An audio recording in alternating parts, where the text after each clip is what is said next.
नमो अरहन्ताणम् नमो सिद्धाणं नमो आयर्याणम्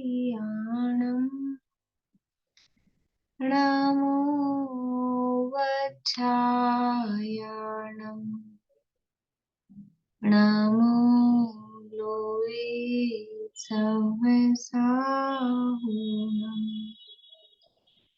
ऐसो पंचनमो यारो सब पावपणासनो मंगलाणं च सर्वेसिं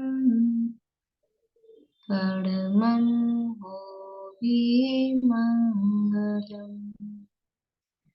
परमं होविमङ्गलम्।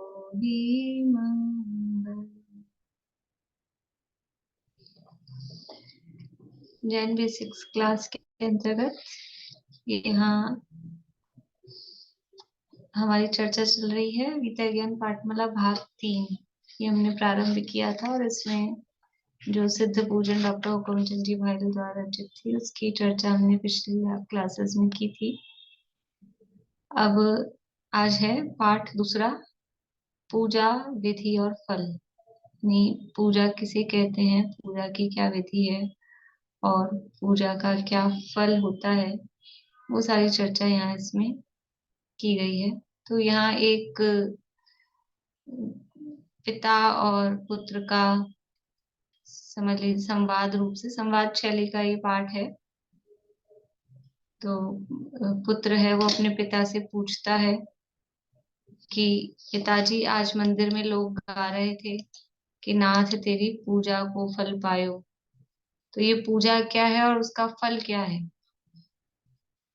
तो जो पिताजी हैं सुबोध चंद्र नाम यहाँ दिया है।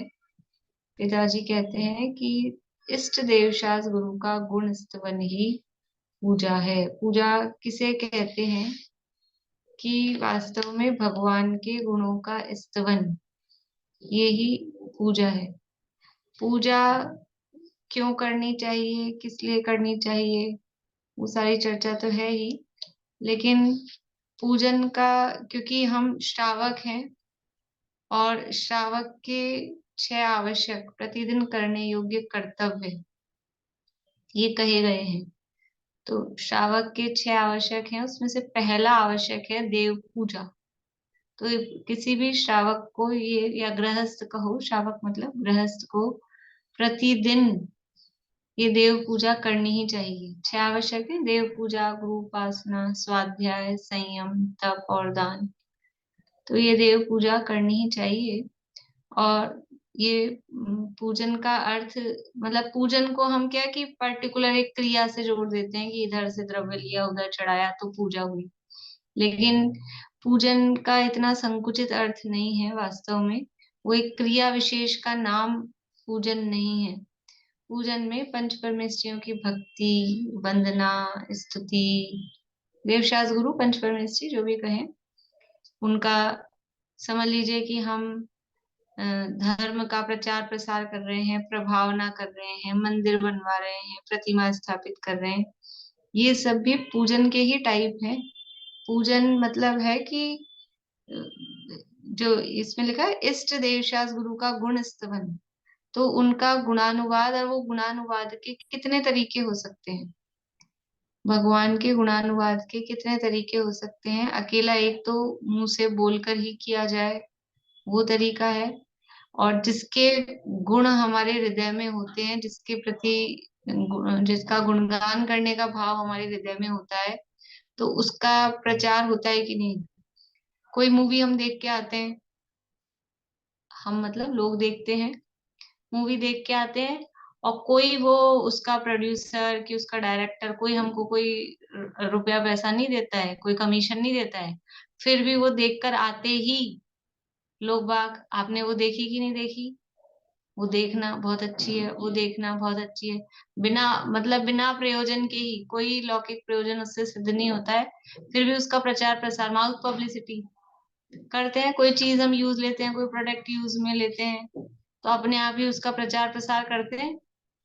तो वो कि ये मूवी तुम देखो या ये प्रोडक्ट तुम काम में लो, ये हम किसी को कह रहे हैं, इससे ये समझ में नहीं आता, ये अंडरस्टूड नहीं है कि ये उसका गुणानुवाद हो रहा है। ये उसके उसमें गुण है तब तो कह रहे हैं ना कि आप ये देखो कि आप ये यूज लो। तो उसका प्रचार प्रसार करना में अपने आप ही उसका गुणानुवाद होता है। तो भगवान का प्रचार प्रसार करना मतलब यही देव है और यही सच्चा धर्म है, ये देवशास गुरु ही सच्चे हैं, ये भी वास्तव में पूजन है। तो पूजन का एक इतना संकुचित अर्थ जो हम करते हैं कि इधर से द्रव्य लिया, इधर से चढ़ा दिया और ये एक जो लिखी हुई है किताब में वो पढ़ ली, इतना ही नहीं है, वो तो है ही, लेकिन उसके साथ में भक्ति, वंदना, स्तुति, नमस्कार, तीर्थ यात्रा, प्रचार प्रसार, वो सब भी पूजन के ही टाइप है, पूजन की ही एक अलग अलग तरह की स्टाइल है। तो यहाँ कहा कि पूजन किसे कहते हैं, तो कहा इष्ट देवशास गुरु का गुण स्तवन, जो हमारे इष्ट हैं, जो हमारे पूज्य हैं, इष्ट मतलब जो हमारे पूज्य हैं, ऐसे देवशास गुरु का गुण स्तवन ही पूजा है।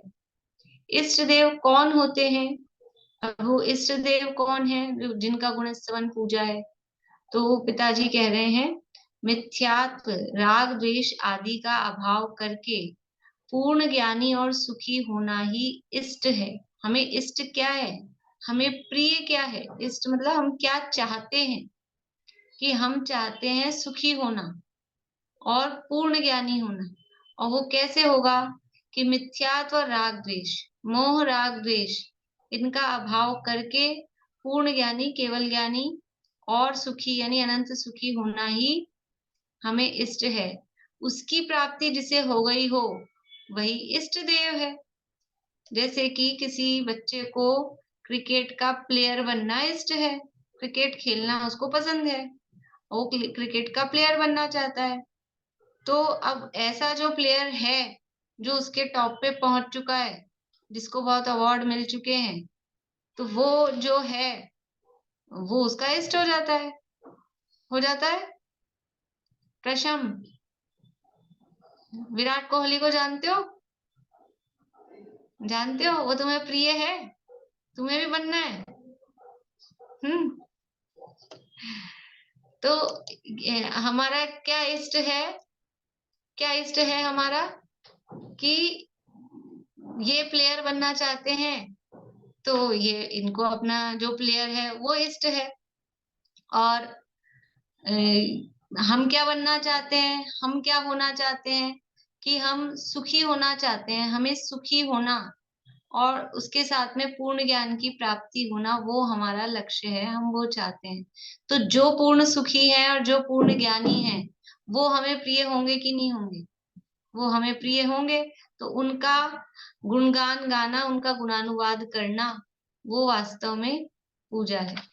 तो मिथ्यात्व, राग द्वेष आदि का अभाव करके पूर्ण ज्ञानी और सुखी होना इष्ट है।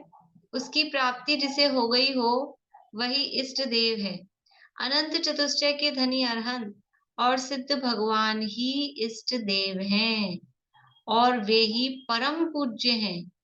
क्योंकि ये पूर्ण सुख और पूर्ण ज्ञान की प्राप्ति किसको हुई है, अरहंत और सिद्ध भगवान को। तो वो ही हमारे इष्ट देव हैं, वो ही हमारे परम पूज्य हैं।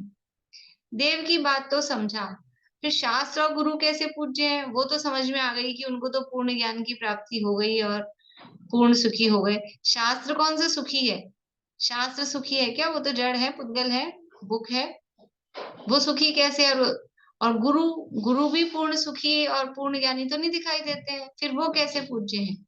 देखिए, शास्त्र तो सच्चे देव की वाणी होने से और मिथ्यात्व, राग द्वेष आदि का अभाव करने एवं सच्चे सुख का मार्गदर्शक होने से पूज्य है। शास्त्र क्यों पूज्य है, कोई कह सकता है ऐसे हमको, क्या वे शास्त्रों को क्यों पूजते हो, ये तो जड़ पुद्गल है। तो कह रहे हैं वो जो शास्त्र है वो वाणी किसकी है, उसमें बात किसकी लिखी है, कि जो हमें इष्ट है उसकी बात उसमें लिखी है। हम हमारे को विराट कोहली इष्ट है, तो वो विराट कोहली की न्यूज जिसमें आती है ना, वो पेपर में या उस बुक में, वो भी हमें अच्छा लगता है, वही वाला पेज पढ़ेंगे, वही वाला पेज खोल के रखेंगे, तो वो हमें इष्ट है। तो ऐसे ही हमारे जो इष्ट है अनंत और सिद्ध भगवान, उनका जो उपदेश है, उनका उपदेश कहाँ लिखा है? उनका उपदेश शास्त्र में लिखा है। तो जो शास्त्र है, उस शास्त्र में भी वो सच्चे देव की वाणी है, और वो जैसे सच्चे देव हैं मोह राग द्वेष से रहित, वैसे ही वो उनकी वाणी भी मोह राग द्वेष का अभाव करने वाली है। और जो हमें इष्ट है, क्या इष्ट है? हमें सुख चाहिए। क्या चाहिए हमें? सुख चाहिए। तो वो सुख का रास्ता बताती है। जो जिनवाणी है, वो दुखी होने का मार्ग नहीं बताती है। जिनवाणी का एक भी शब्द, एक भी वाक्य, वो हमें दुखी होने के लिए नहीं है, हम दुखी हो जाएं या उससे हम दुख के मार्ग पर लग जाएं, संसार मार्ग पे लग जाएं, उसके लिए नहीं है। जिनवाणी का प्रत्येक वाक्य, प्रत्येक शब्द, वो हमें सुखी होने के लिए प्रेरित करता है। तो जो जिनवाणी है, सच्चे सुख का मार्गदर्शक होने से पूज्य है। वास्तविक सुख क्या है, उसको वो बताती है, इसलिए पूज्य है। और गुरु क्यों पूज्य है? वो तो पूर्ण ज्ञानी और पूर्ण सुखी नहीं है, लेकिन जो गुरु है, नग्न दिगंबर भावलिंगी गुरु भी उसी पथ के पथिक वीतरागी संत होने से पूज्य है। वो भी उसी रास्ते पर चल रहे हैं। किस रास्ते पर? सच्चे सुख के रास्ते पर चल रहे हैं। और वो सच्चे सुख के रास्ते पर इतने आगे निकल गए हैं कि पहुंचने ही वाले हैं, वो मंजिल पर पहुंचने ही वाले हैं, इसलिए वो भी पूज्य हैं। तो देव शास्त्र गुरु, वो हमारे इष्ट देव हैं, इष्ट हैं और पूज्य हैं। क्यों हैं? क्योंकि वो मोह राग द्वेष से रहित हैं, पूर्ण ज्ञानी और पूर्ण सुखी हैं। जैसे देव हैं, वैसी ही उनकी वाणी है, वो भी मोह राग द्वेष का अभाव करने वाली है, मोह राग द्वेष का पोषण करने वाली नहीं है। जिनवाणी किसे कहते हैं? देवशास्त्र गुरु की पूजन की पिछली उसमें अपन ने जयमाला में देखा था, वीतरागता की पोषक ही जिनवाणी कहलाती है। जिनवाणी क्या है, कौन है? कि जो वीतरागता का पोषण करे, राग द्वेष का पोषण नहीं करे। और ऐसे ही वीतरागी मार्ग पर चलने वाले और वीतरागता के ही पोषक वीतरागी संत, वो गुरु, वो भी हमें इष्ट है। हमारे विद्या गुरु माता पिता आदि भी तो गुरु कहलाते हैं। क्या उनकी भी पूजा करें? आप कह रहे हैं देव शास्त्र गुरु, उनकी पूजा करो, तो हमारे स्कूल में जो टीचर है उनको भी गुरुजी, गुरुजी बोलते हैं। और अभी भी जो कोई म्यूजिक के टीचर या इस तरह होते हैं, डांस के, म्यूजिक के, उनको तो वहां गुरुजी बोलने की परंपरा है उनको, शास्त्री वगैरह जो होते हैं तो गुरुजी है। तो क्या उनको ये पूजे? और हमारे माता पिता भी तो हमारे गुरु हैं। सबसे पहले गुरु कौन है? सबसे पहले गुरु तो हमारे माता पिता ही होते हैं। तो फिर उनकी भी पूजा करें, अर्घ चढ़ाएं, क्या करें? आप कह रहे हो, और वो हमें इष्ट, वो तो हमें सबसे ज्यादा इष्ट है। मम्मी पापा से ज्यादा और कौन प्रिय होता है? तो वो तो हमें इष्ट भी हैं, और वो हमें सिखाते भी हैं, तो वो हमारे गुरु भी हैं। इसलिए बच्चा पूछ रहा है अपने पिताजी से कि फिर क्या उनकी भी पूजा करनी चाहिए? तो पिताजी जवाब दे रहे हैं, लौकिक दृष्टि से उनका भी यथा योग्य आदर तो करना ही चाहिए। लौकिक दृष्टि से, लोक व्यवहार में वो बड़े हैं, पूज्य हैं, माता पिता हैं, गुरु हैं, तो उनका वो आदर सम्मान करना चाहिए। परंतु उनके राग द्वेष आदि का अभाव नहीं होने के कारण मोक्ष मार्ग में उनको पूज्य नहीं माना जा सकता। जैसे मोक्ष मार्ग में जो देवशास्त्र गुरु, वितरागी गुरु, निर्ग्रंथ मुनिराज, वो पूज्य हैं, वैसे वो पूज्य नहीं होते। माता पिता गुरुजन आदि वो उस तरह से पूज्य नहीं होते। अष्ट द्रव्य से पूजनीय तो वीतरागी सर्वज्ञ देव, वीतरागी मार्ग के निरूपक शास्त्र और नग्न दिगंबर भावलिंगी गुरु ही हैं। अष्ट द्रव्य से पूज्य कौन है? कि मात्र वीतरागी सर्वज्ञ देव, जो पूर्ण वीतरागी और पूर्ण ज्ञानी, पूर्ण सुखी हैं, और उसी वीतरागी देव की वाणी, उसी वीतरागी देव की वाणी जिसमें लिखी है, और उस वीतरागी मार्ग का निरूपण जो करते हैं ऐसे शास्त्र और उसी वितरागी मार्ग पर चलने वाले नग्न दिगंबर भावलिंगी जो गुरु हैं, वही वास्तव में गुरु है और वही पूजनीय है। बाकी जो भी है वो यथा योग्य, जो जिस पदवी में है तो यथा योग्य वो आदर के योग्य है। अब कोई बड़ा, समझ लीजिए मुख्यमंत्री है, प्रधानमंत्री है, तो उनका उनके योग्य यथा योग्य आदर, वो लोक व्यवहार की बात अलग है। लेकिन यहाँ मोक्ष मार्ग की बात चल रही है, तो मोक्ष मार्ग में पूजनीय तो सच्चे देव शास और गुरु ही हैं। यह तो समझा कि देवशास गुरु की पूजा करना चाहिए, पर यह भी तो बताइए कि इससे लाभ क्या है।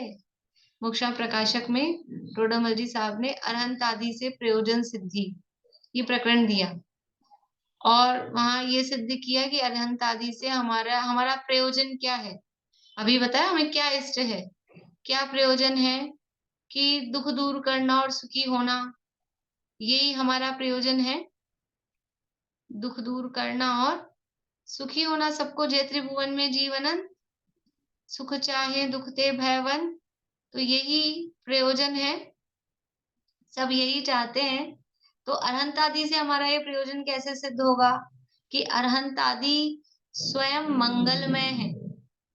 मंगलमय मंगल करण, वो कैसे है अरहंत आदि, कि स्वयं मंगलमय है। मंगलमय, मंगल किसे कहते हैं, मंगल बोलो प्रशस्ति, मंगल किसे कहते हैं, इसको आता है, प्रश्न को आता है क्या। मंगल। हम्म।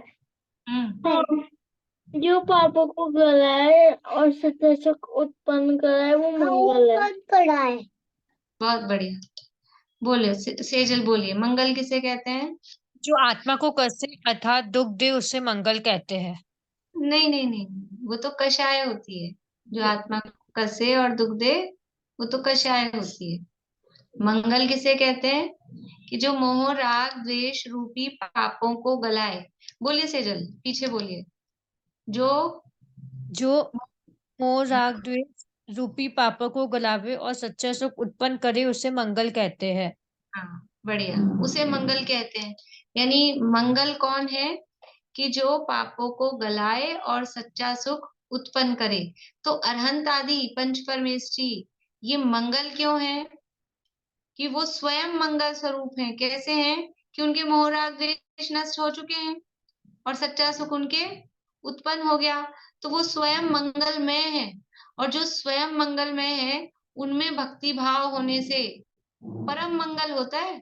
जो खुद मंगल स्वरूप है, उनकी हम भक्ति करेंगे तो फिर हमारा मंगल होगा कि नहीं होगा, मंगल होगा कि नहीं। जो खुद ही अमंगल रूप है, उनकी भक्ति करेंगे तो हमारा भी क्या होगा, अमंगल ही होगा। ऐसे कहते हैं, रोता जाए और मरे की खबर लाए। पहले से ही जो खुद ही वो अमंगल स्वरूप है, और फिर हम उनकी भक्ति कर रहे हैं अमंगल की, तो हमारा मंगल होगा। कि जो मंगल स्वरूप है उनकी भक्ति करेंगे तो हमारा मंगल होगा।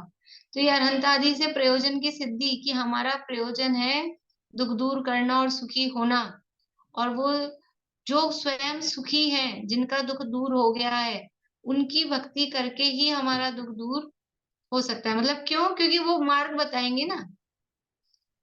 हमें आईएएस करना है, समझ लीजिए आईएएस करना है, तो किसकी गाइडेंस लेंगे, कि जो आईएएस बन गया उसने कैसे क्या तैयारी की, कैसे पढ़ाई की, तो वो हमको गाइड करेगा। कि आईएएस बनने के लिए हम किसी फेलियर के पास जाएं, कि जो फेल हो गया है, या समझ लीजिए किसी डॉक्टर के पास चले जाएं, डॉक्टर है उससे पूछे आईएएस की तैयारी कैसे करें। तो जो उस मार्ग पे चला है और जिसने वो मार्ग प्राप्त कर लिया है, वो दशा प्राप्त कर ली है, वही गाइड कर सकता है ना। तो ऐसे ही अनंत आदि स्वयं मंगल स्वरूप है, और इसलिए उनसे हमारे प्रयोजन की सिद्धि, वितरा विज्ञान रूप प्रयोजन की सिद्धि होती है।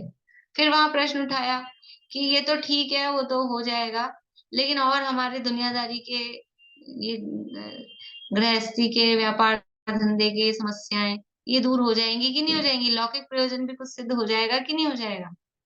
तो कहते हैं कि वो भी हो जाएगा, चिंता मत करो। क्यों हो जाएगा, कि वो अरहंत आदि की जो भक्ति है, उस भक्ति से ही सर्वोत्कृष्ट पुण्य का बंध होता है। तो अरहंत आदि की भक्ति से जो पुण्य का बंध होता है, उससे लौकिक काम भी अपने आप ही सिद्ध हो जाते हैं, सिद्ध हो जाते हैं। लेकिन इस प्रयोजन से, लौकिक प्रयोजन से उनकी भक्ति करना वो उचित नहीं है, वो वहां कहा। तो देखिए यहाँ से पढ़ते हैं अपन कि उसने क्या बोला कि ये अष्टद्रव्य से पूजे तो वीतरागी सर्वज्ञ देव, वीतरागी गुरु और उसके निरूपक शास्त्र ही है। यह तो समझा कि देव शास्त्र गुरु की पूजन करना चाहिए, पर यह तो बताइए इससे लाभ क्या है। तो कह रहे हैं ज्ञानी जीव लौकिक लाभ की दृष्टि से भगवान की आराधना नहीं करता। हर काम केवल स्वार्थवश होकर ही किया जाए ऐसा नहीं है। मैंने शुरू में कहा था, हम मूवी देख कर आते हैं तो उसमें आके उसके गुणगान गाते हैं, इतनी अच्छी मूवी, इतनी अच्छी मूवी, देखना तुम भी देखना, और तुमने देखी कि नहीं देखी, देखना जरूर देखना। तो उसमें क्या मिलता है अपने को? कमीशन मिलता है। कमीशन मिलता है कि वो डायरेक्टर से, प्रोड्यूसर से, कि वो पिक्चर हॉल टॉकीज वाले से? कुछ नहीं। तो कोई हम हरि काम लाभ की दृष्टि से करते हो ऐसा नहीं है। और लौकिक प्रयोजन की दृष्टि से रख कर कि हमारे लौकिक काम सिद्ध होंगे, उससे भगवान की भक्ति करना, वो तो वास्तव में उचित है ही नहीं। वो तो पुण्य बंध का भी कारण नहीं होता, क्योंकि लौकिक प्रयोजन विषयों की कामना, वो तो पाप की भावना है। तो यहाँ कह रहे हैं कि ज्ञानी जीव लौकिक लाभ की दृष्टि से भगवान की आराधना नहीं करता है, उसे तो सहज ही भगवान के प्रति भक्ति का भाव आता है। जिसकी महिमा आती है, अंदर से महिमा आती है, तो उसका गुणगान अपने आप ही निकलता है। जिसकी महिमा आती है तो गुणगान निकले बिना रहता नहीं है। तो ऐसे ही ज्ञानी जीवों को सहज ही, अपने आप ही, नेचुरल भगवान के प्रति भक्ति का भाव आता है। जैसे धन चाहने वाले को धनवान की महिमा आए बिना नहीं रहती, उसी प्रकार वीतरागता के उपासक अर्थात मुक्ति के पथिक की को मुक्त आत्माओं के प्रति भक्ति का भाव आता ही है। जैसे जो धन चाहता है, जिसको धन की इच्छा है, उसको उसकी महिमा आती है। तो एक मतलब साइकोलॉजी है, हम जो चाहते हैं और वो किसी दूसरे व्यक्ति में है तो उसकी महिमा। कोई समझ लो, बच्चे होते हैं, छोटे बच्चे, मान लो छोटी लड़की है और वो सुंदर दिखना चाहती है, तो जो कोई दूसरा सुंदर अच्छे से कोई तैयार होके, कोई लेडीज या कोई बड़ी लड़की ऐसे हो, तो वो उसको ही देखती रहेगी कि ये कैसे तैयार है, ये कैसे सजी है, ये कैसे संवरी है, उसको उसकी महिमा आती है। जो जो भी जैसा बनना चाहता है, उसको वैसी उसकी महिमा आती ही है। तो जो, जैसे जो धन चाहता है उसको धनवान की महिमा आती है, उसी प्रकार हम क्या चाहते हैं? हम वीतरागता चाहते हैं। तो जो वीतरागता चाहते हैं, तो वीतरागी भगवान की, देवशास गुरु की, उनकी भक्ति का भाव, उनकी महिमा आए बिना रहता ही नहीं है। तो प्रश्न क्या था उसका कि हम करें क्यों, पूजा क्यों करनी चाहिए, उससे मिलेगा क्या, उससे होगा क्या, लाभ क्या होगा? तो कह रहे हैं कि हर काम ही लाभ के लिए किया जाए ऐसा नहीं है। सहज ही उनके प्रति भक्ति भाव आता है तो वो उनका गुणानुवाद पूजन के रूप में होता ही है। तो कह रहा है जब उन्होंने मना किया पिताजी ने ऐसा, तो बोलता है तो क्या भगवान की भक्ति से लौकिक सुख नहीं मिलता है? हम भगवान की भक्ति भी करें और हमारा कोई सुख लौकिक नहीं मिलता है हमको? तो क्या कह रहे हैं पिताजी? ज्ञानी भक्त सांसारिक सुख चाहते ही नहीं है। जो ज्ञानी है, वास्तव में जो सच्चा भक्त है, वो सांसारिक सुख की, दुनिया की कोई विषय सामग्री, विषय भोग वो हमको मिले, ऐसा वो चाहता ही नहीं। पर शुभ भाव होने से उन्हें पुण्य बंध अवश्य होता है और पुण्योदय के निमित्त से सांसारिक भोग सामग्री भी उन्हें प्राप्त होती है, पर उनकी दृष्टि में उसका कोई मूल्य नहीं है। पूजा भक्ति का सच्चा लाभ तो विषय कषाय से बचना है। एक एक वाक्य है ना, अंडरलाइन करने जैसा है कि पहले तो कि पूजा करने से लाभ क्या है, कि वो सहज ही भगवान के प्रति भक्ति का भाव आता है, कोई सांसारिक सुख की इच्छा है नहीं। और उसका लाभ क्या है कि पूजा भक्ति का सच्चा लाभ तो विषय कषाय से बचना है। यदि हम भगवान की पूजन कर रहे हैं, भक्ति कर रहे हैं, तो हमें क्या लाभ मिलेगा उसका, कि हम विषय कषाय, जितनी देर हम पूजन कर रहे हैं उतनी देर हम क्या एसी कूलर या रजाई ओढ़ के बैठे हैं, या हम टीवी देख रहे हैं, या हम कुछ खाना पीना खा रहे हैं। जितनी देर हम पूजन कर रहे हैं, भक्ति कर रहे हैं, उतनी देर तो हम घर के अपने भोगों से बचे कि नहीं बचे। तो उसका सच्चा लाभ क्या है कि हम इन विषय कषायों से बचें, यही हमको सबसे बड़ा प्रॉफिट है। और विषय कषाय से बच के क्या प्रॉफिट हो रहा है कि विषय कषायों में लग रहे थे तो पाप बंद हो रहा था, और उन विषय कषायों से बचे तो पाप का बंद तो नहीं हो रहा, कम से कम पुण्य बनता है। और फिर वहां वो भगवान को देखकर हमें वैसा ही, तुम जैसा मैं भी बन जाऊं, ऐसी वो भावना वो अंदर से जागृत होती है, वीतरागता के प्रति और उत्साह जागृत होता है, स्वयं वीतरागी बनने की प्रेरणा निरंतर उनसे मिलती रहती है। अपना स्वरूप समझने का अवसर वहां हमको प्राप्त होता है। तो कह रहे हैं कि ज्ञानी भक्त सांसारिक सुख चाहते ही नहीं है, पर शुभ भाव होने से उन्हें पुण्यबंध अवश्य होता है, और पुण्योदय के निमित्त से सांसारिक भोग सामग्री भी उन्हें प्राप्त होती है, पर उनकी दृष्टि में उसका कोई मूल्य नहीं है। संसार की भोग सामग्री मिल जाए, उसका कोई वैल्यू नहीं है भगवान के सामने, भगवान की भक्ति के सामने। ये दुनिया की हीरे मोती जवाहरात, इसका कोई वैल्यू नहीं। पूजा भक्ति का सच्चा लाभ तो विषय कषाय से बचना है। ये पूजा का फल बताया है सबसे पहले। पूजा क्यों करना, पूजा किस उद्देश्य से करना, शांति विधान क्यों करना, शांति विधान होता है सुमन जी, यहाँ इधर शांति, आपको तो नहीं पता होगा ज्यादा, पता है शांति विधान चलता रहता है। सुनते क्यों, सुनते सुनते सुनते थोड़ा समझ आया है, लेकिन किया कभी नहीं, देखा कभी नहीं। क्यों नाम ही है उसका शांति विधान। अरे नाम शांति विधान है तो शांतिनाथ भगवान का विधान है, लेकिन हम क्या समझते हैं कि वो शांति विधान करेंगे तो बस घर गृहस्थी में जो कोई अशांति हो रही है वो शांति विधान से दूर हो जाएगी। तो अपने लौकिक कोई अशांतियां फैल रही हैं, उसको दूर करने के लिए शांति विधान करना वो वास्तव में उचित नहीं है। हाँ, शांति विधान करने से शांति तो आती है, कि जितनी यदि हम अ, उपयोग पूर्वक, समझ पूर्वक, निर्वांछक भाव से वो विधान कर रहे हैं, तो हमारा उपयोग वो घर गृहस्थी की जो भी आकुलता थी उससे हटके और इधर भगवान के गुणानुवाद में लगा, तो परिणामों में अपने आप ही क्या होती है, कषायमंद होती है, तो शांति आती है। लेकिन हम वो घर गृहस्थी की झंझटें दिमाग में रखें और ये हमारे को चढ़ा रहे हैं, तो अब ये तो ठीक हो जाए, ये कोर्ट कचहरी का किस्सा मिट जाए, ये घर में कलह हो रही है, झगड़े हो रहे हैं, ये मिट जाए, ये बीमार है चल रहे हैं हमारे पिताजी, वो ठीक हो जाए, ये प्रयोजन हम रखते हैं। तो हमारा उपयोग उस शांति विधान में नहीं है। वास्तव में भगवान की मुद्रा ही कैसी है, भगवान की मुद्रा ही कैसी है, प्रभु शांत छवि तेरी अंतर में है समाई, प्रत्यक्ष देख मूरति शांति हृदय में छाई। भगवान की मुद्रा, भगवान की मूर्ति कैसी है, छवि कैसी है भगवान की, वो शांत छवि देखकर अपने आप ही क्या होता है, शांति हृदय में आती है।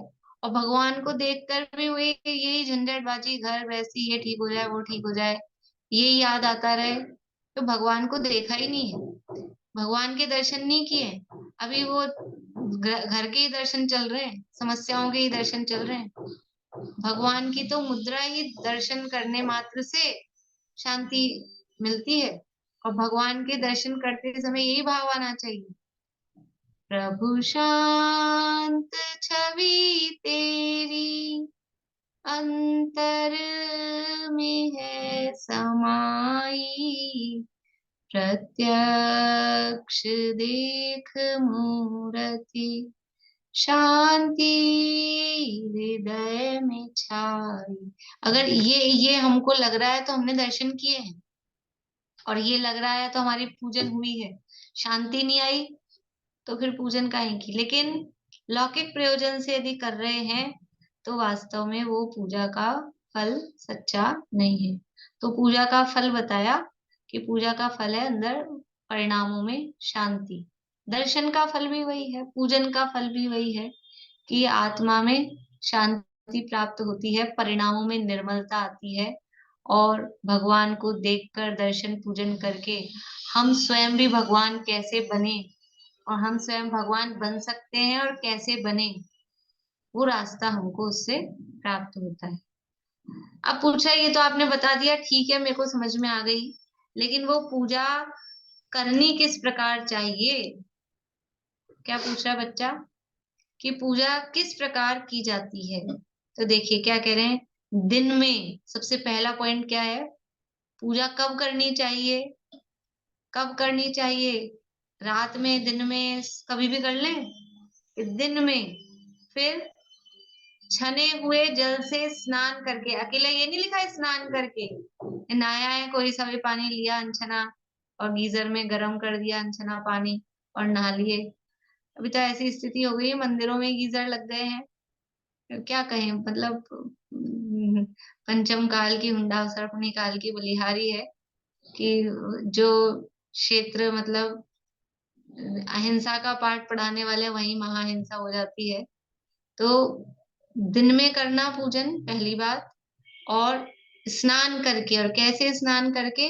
छने हुए जल से, ऐसे वैसे कैसे भी अनछने जल से नहीं, छने हुए जल से स्नान करके, धुले वस्त्र पहनकर, बिस्तरों के हों, शौच आदि के हों, गंदे हों, कैसे भी वस्त्र हों। तो ये सब क्यों कह रहे हैं?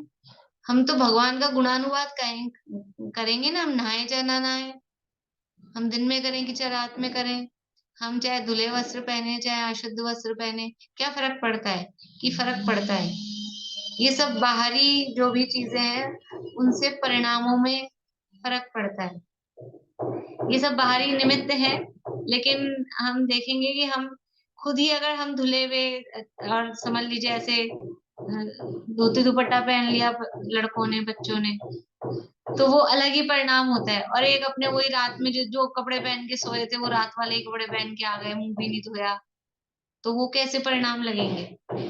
तो फर्क पड़ता है। हम शादी में जाते हैं तो घर के कपड़ों में चले जाएं, क्या फर्क पड़ता है? कोई निकालेगा थोड़ी ना अपने को। हम अभी हमने जो कपड़े पहन रखे हैं वही कपड़े पहन के हम किसी शादी पार्टी में चले जाएं तो कुछ फर्क पड़ता है क्या? कोई नहीं, कोई निकालेगा नहीं। अब वो मन में लोग सोचते रहेंगे, वो बात अलग है, कोई निकालेगा तो नहीं, लेकिन हमको खुद को ही वो फीलिंग नहीं आएगी। हम कोई शादी में जा रहे हैं, पार्टी में जा रहे हैं, तो हमको वो फीलिंग आनी चाहिए, तो हम अच्छे से तैयार होके फिर जाते हैं। तो हम मंदिर जा रहे हैं, भगवान की पूजन करने जा रहे हैं, तो हमको फीलिंग तो आनी चाहिए। हम कैसे भी कपड़े पहन के कैसे भी उठ के चले गए, फीलिंग ही नहीं आएगी हम पूजन कर रहे हैं। तो दिन में छने हुए जल से स्नान करके, धुले वस्त्र पहनकर, जिन मंदिर में जिनेंद्र भगवान के समक्ष विनय पूर्वक खड़े होकर प्रासुक द्रव्य से एकाग्र चित्त होकर पूजन की जाती। कितने सारे पॉइंट बता दिए। देखो, सबसे पहला दिन में, फिर छने हुए जल से स्नान करके, दूसरा, फिर धुले वस्त्र पहनकर, तीसरा, फिर कहाँ करना पूजन? जिन मंदिर में, घर में पूजन नहीं की जाती है, घर में द्रव्य नहीं चढ़ाए जाते हैं, घर में भगवान की फोटो लगा ली और चढ़ा दिए द्रव्य, नहीं, घर में नहीं, जिन मंदिर में। और कहा? किसी के भी सामने, कोई से भी भगवान हो, सब भगवान भगवान एक से, किसी भी भगवान के सामने, जिनेंद्र भगवान के समक्ष कैसे खड़े हो जाए? अकड़ के, ऐसे पैर पे पैर रख के, कि नहीं, विनय पूर्वक खड़े होकर, मतलब एक एक चीज, हमारा पोस्चर कैसा होना चाहिए। भगवान के सामने बैठ जाते हैं, आजकल कुर्सियों की स्थिति चल गई है, कुर्सियां लगी होती है मंदिर में, तो कुर्सी पे बैठ जाएंगे, पहले तो यही अभिनय है। बहुत ही बड़ी मजबूरी हो तो भगवान के सामने कुर्सी पे बैठना चाहिए। बैठ गए राजा साहब की जैसे, और फिर एक पाँव पे दूसरा पाँव, जैसे बॉस होते ना ऑफिस में, ऐसे पाँव पे पाँव चढ़ा के ऐसे बैठे मजे से, और ऐसे तो जैसे तो भगवान को कोई बॉस बन के, तो विनय पूर्वक, यानी भगवान के दर्शन कर रहे हैं, पूजन कर रहे हैं, अत्यंत विनय का भाव होना चाहिए। हम क्यों कर रहे हैं? हम उनको कुछ इष्ट मान रहे हैं और कुछ उन्होंने प्राप्त किया है ये मान के तो हम आए हैं। तो फिर विनय सहित सबसे पहले क्या बोलते हैं पूजन में? सबसे पहले विनय पाठ। पूजन करते हैं तो सबसे पहले एक विनय पाठ होता है कि आप पूजा चालू कर रहे हो, अंदर विनय तो आ जाए। लेकिन क्या होता है हमारा वो विनय पाठ का अर्थ तो हमको पता है नहीं। वो विनय पाठ पूरा किस में निकल जाता है? व्यवस्था जुटाने में ही। दरवाजे से ही चालू कर देते हैं विनय पाठ तो, और फिर सामग्री लगा रहे हैं कि धो रहे हैं, उसमें अपना पता ही नहीं वो विनय पाठ थी। इसलिए कि आपके परिणाम, जैसे विशुद्धि लब्धि होती है ना 5 लब्धियों में, तो वो विशुद्धि बन जाए, वो तैयार हो जाए। और हमारे तो हम सब इधर उधर ये वो बातचीत में और द्रव्य सजाने में, उसी में पूरा विनय पाठ निकाल देते हैं। तो विनय पूर्वक कितने पॉइंट हो गए? दिन में छने हुए जल से स्नान करके, धुले वस्त्र पहनकर, जिन मंदिर में जिनेंद्र भगवान के समक्ष विनय पूर्वक खड़े होकर, ये 5वां। छठा, विनय पूर्वक खड़े होकर। देखो वास्तव में पूजन की पद्धति तो क्या है? पूजन की क्या, मंदिर में भगवान के दर्शन करते समय, दर्शन तो खड़े होके करते ही हैं, और पूजन भी खड़े होकर ही करनी चाहिए वास्तव में।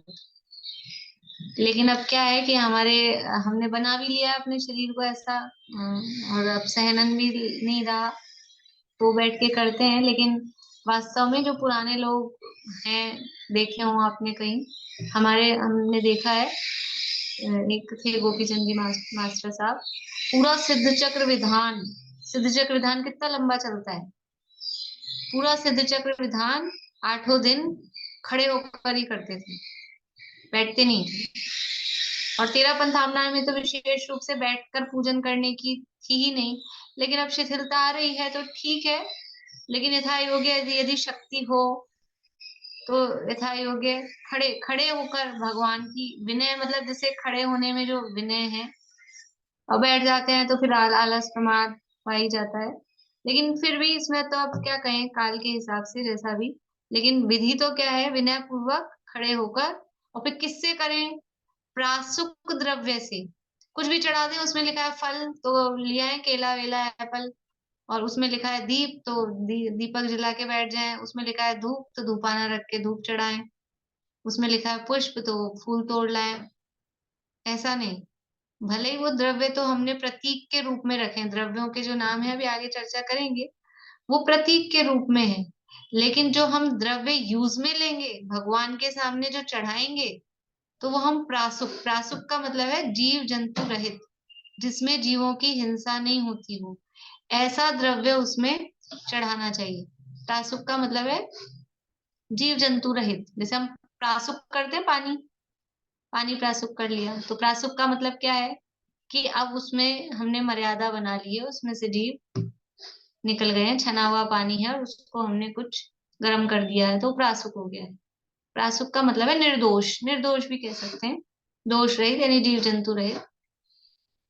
तो याद कर रहे हो प्रशस्ति पॉइंट्स? दिन में छने हुए जल से स्नान करके, धुले वस्त्र पहनकर, जिन मंदिर में और जिनेंद्र भगवान के समक्ष विनय पूर्वक खड़े होकर, प्रासुक द्रव्य से और एकाग्र चित्त होकर।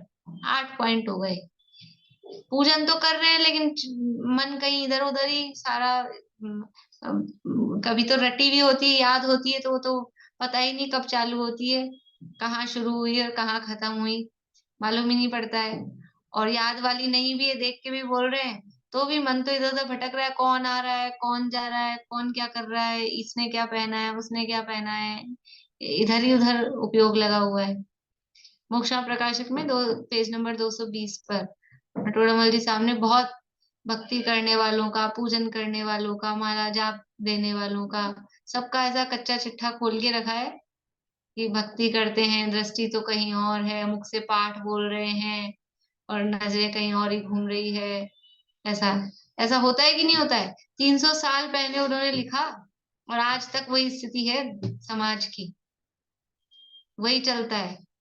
पूजन कर रहे हैं और कौन आ रहा है कौन जा रहा है बीच में, पूजन करते करते माँ को तियो कब छे, वो कहीं हो गयो छो, और यही बीच में चालू हो जाता है। किसकी शादी कब है, किसका ब्याह कब है, और मेरे लिए ये ले आना, तुम कल आओगे तुम्हारे पास में वो मिलता है, ये खरीद लाना वो खरीद लाना। सारी सारी दुनिया भर की रामायण तभी हो जाती है और इधर से चढ़ता रहता है। ये ऐसा नहीं करना। एकाग्र चित्त होकर, चित्त को वहीं भगवान के पूजन कर रहे हैं, मतलब भगवान का गुणानुवाद कर रहे हैं, तो एकाग्र चित्त होकर पूजन की जाती है। ठीक है। अब वो पूछा प्रासुक द्रव्य माने, आपने तो नहीं पूछा, किसी ने, वो बच्चा है तो उसने पूछ लिया प्रासुक द्रव्य माने।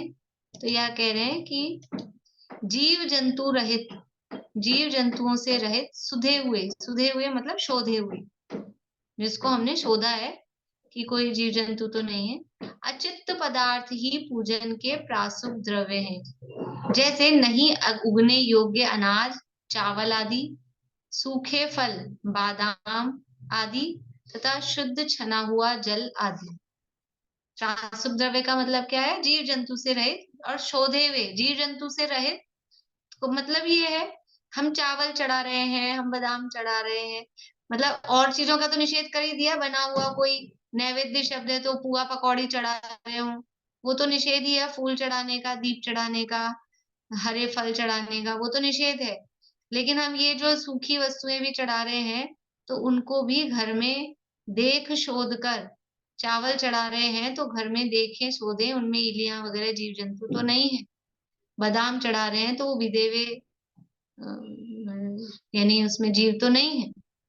ऐसा और भी चटक वगैरह चढ़ाते हैं तो उलन तो नहीं आ गई है उसमें।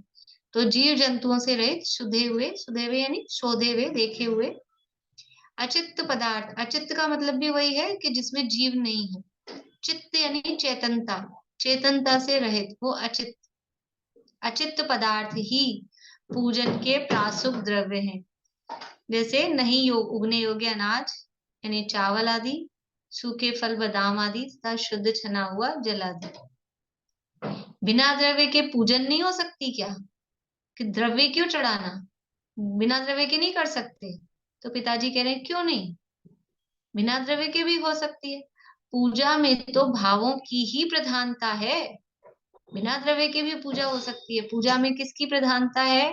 भावों की। वास्तव में तो हमारे भाव, हमारे अंदर भक्ति का भाव, उनके गुणानुवाद का भाव, जो हमारे इष्ट देव हैं उनके गुणानुवाद का जो भाव आ रहा है वही वास्तव में पूजन है। तो पूजा में तो भावों की ही प्रधानता है। गृहस्थ अवस्था में किन्हीं किन्हीं के बिना द्रव्य के भी पूजन के भाव होते हैं, यानी जो घर गृहस्थी में रह रहे हैं तो किन्हीं किन्हीं मतलब कोई कोई लोग बिना द्रव्य के भी, अष्ट द्रव्य के बिना भी पूजन करते हैं, उनके भी ऐसे भाव होते हैं कि पूजन करें। किन्हीं किन्हीं के अष्ट द्रव्यों से पूजन के भाव होते हैं और किन्हीं किन्हीं के एक दो द्रव्य से ही पूजन करने के भाव होते हैं। तो समझ में आ रही बात? 3 तरह के लोग बता रहे हैं। कोई तो ऐसे हैं कि जिनको द्रव्य से पूजन करने का भाव आता है, कोई बात नहीं, अच्छी बात है, द्रव्य से करो, लेकिन द्रव्य कैसा होना चाहिए? प्रासुक होना चाहिए, अचित्त होना चाहिए। ठीक है। कोई ऐसे भी लोग हो सकते हैं जिनको बिना द्रव्य के पूजन करने का भाव है कि हम द्रव्य नहीं चढ़ाना है, वैसे ही करेंगे भक्ति पूजन, तो ठीक है, वो भी ठीक है, कोई बात नहीं है। और तीसरे इस तरह के हैं कि 8 द्रव्य पूरे के पूरे नहीं रख रहे हैं, 1-2 द्रव्य ही उन्होंने लिए। जैसे कि समझ लीजिए जल नहीं लिया, अकेला चावल है, लौंग है, बादाम है, यही है हमारे पास, तो उसी को चढ़ा देते हैं। तो कोई 1-2 द्रव्य से, कोई अकेला लौंग और चावल से कर ले, कोई अकेला चावल ही चावल है और कोई दूसरी वस्तु नहीं है, तो उससे वो ही चढ़ा दे, जो जिसके पास हो। तो आठों के आठों भी द्रव्य हो सकते हैं, उससे भी की जा सकती है। 8 में से 1-2 हो तो उससे भी की जा सकती है, और एक भी ना हो उससे भी की जा सकती है, जैसे हमारे भाव हो, जिसमें हमारा उपयोग लगे। असली बात क्या है कि हमारा उपयोग जिसमें एकाग्र हो, वो काम करना चाहिए। यदि द्रव्य के बिना हमारा उपयोग चंचल होता है, ये द्रव्य क्यों रखे गए हैं, द्रव्यों का प्रोविजन में द्रव्यों वाली व्यवस्था क्यों है कि उपयोग इधर उधर भटकता है, तो वो द्रव्य चढ़ाने में उपयोग जरा लगा रहता है, अभी अब ये चढ़ाना है, ये चढ़ाना है। ये समझ लो प्रारंभिक भूमिका वालों के लिए है।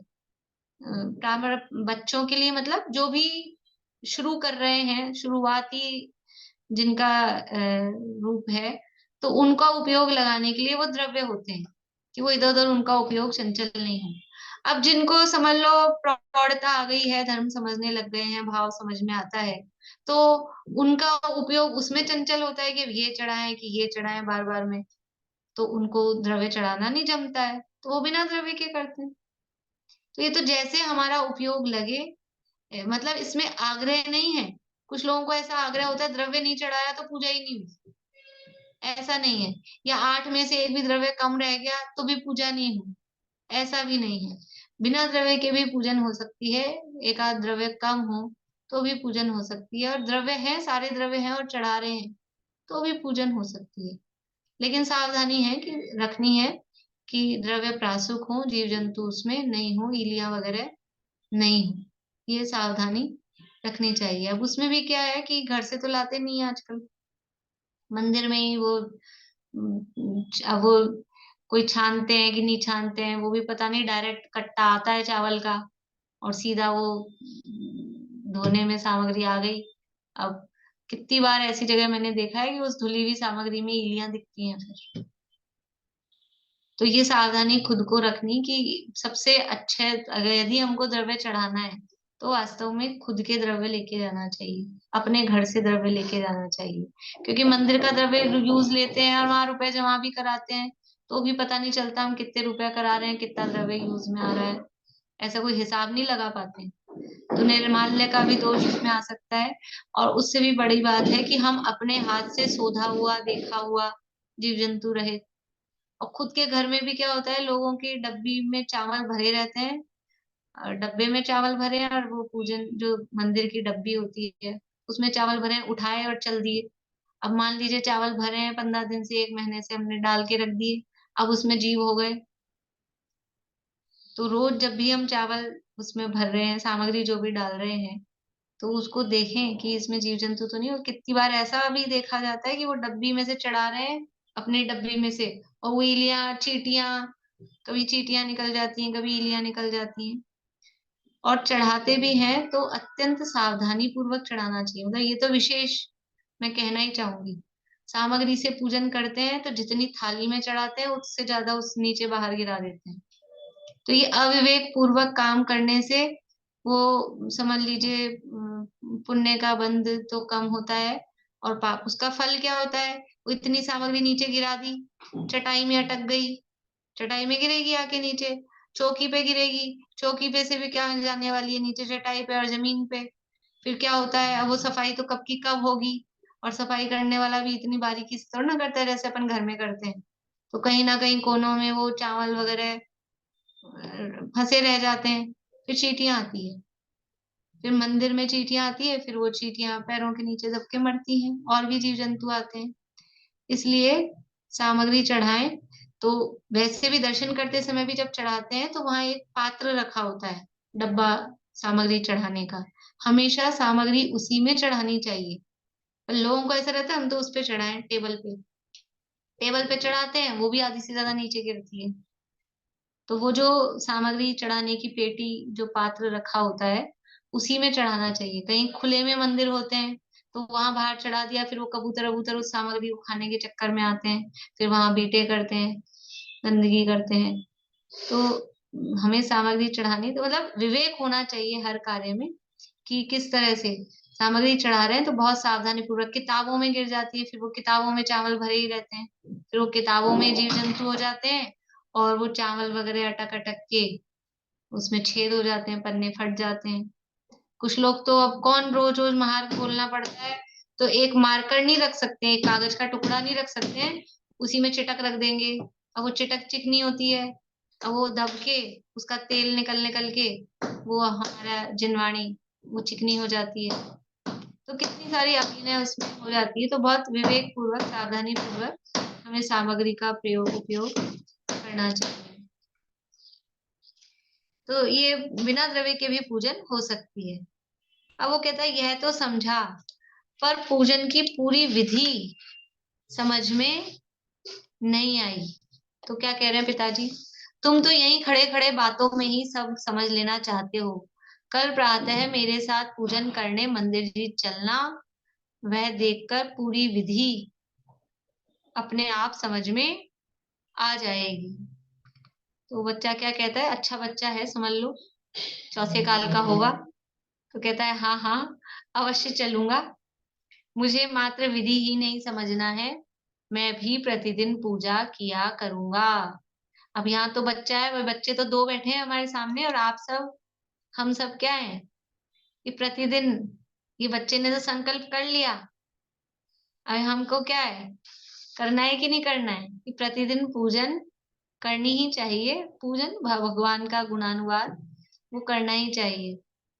तुम्हारा विचार अच्छा है, सांसारिक आकुलताओं, अशुभ भाव से कुछ समय बचने के लिए भी यह एक उपाय है। हम दुनिया की जो भी आकुलता है उससे बच सकें, उसके लिए ये एक उपाय है। इस तरह से यहाँ पे विधि अभी नहीं बताई है, केवल समझ लीजिए पूजन का फल और पूजन किससे करनी चाहिए उस सामग्री की सामान्य बात, ये पाठ पूरा करना था, इसके लिए किया। अगली क्लास में हम इसी संदर्भ में पूजन कितने प्रकार की होती है और किस प्रकार से पूजन करनी चाहिए, थोड़ी सी विधि भी, यदि वैसे तो 99% लोगों को पता ही होगी, फिर भी शॉर्ट में पूजन की विधि और पूजन के अंग, पूजन कितने प्रकार की होती है, वो सारी विशेष चर्चाएं अगले सेशन में अपन करेंगे।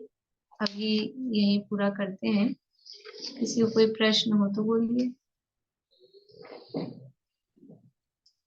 नहीं, ठीक, जिनवाणी स्थिति करते हैं। मीना चाची आप बोलेंगे जिनवाणी स्थिति, मैं शेयर कर रही हूँ। दीदी मेरी आवाज अच्छी नहीं है। अरे बोल लीजिए, कोई अच्छा बोलेगी, क्या बात है। किसी से कुछ नहीं लेना, किसी को कुछ नहीं देना, अहो निश्चिंत परमानंदमय जीवन हमारा है।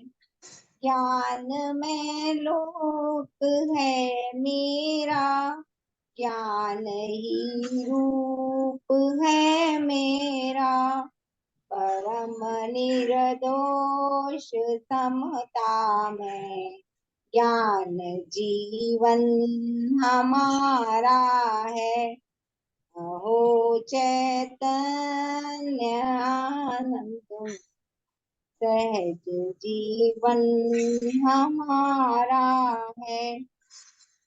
अनादि अनंत पर निरपेक्ष ध्रुव जीवन हमारा।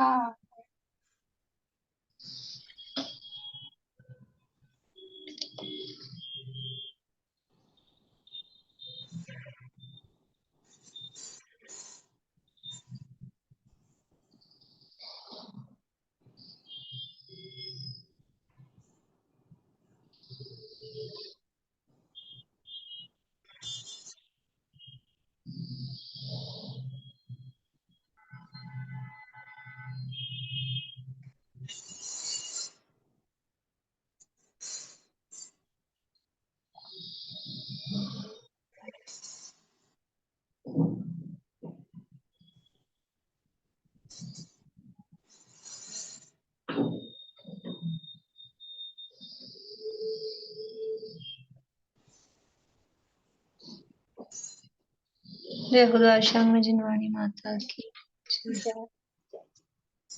बोलिए बबीता जी, कुछ कहना चाह रहे हैं?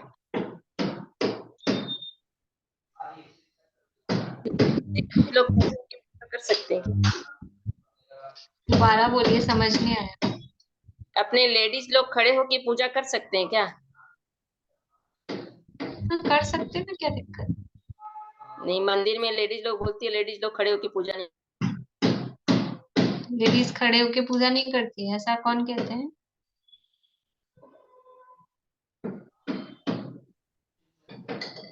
लेडीज लोग खड़ी होके पूजा नहीं करती, मंदिर में बोलती हैं सब।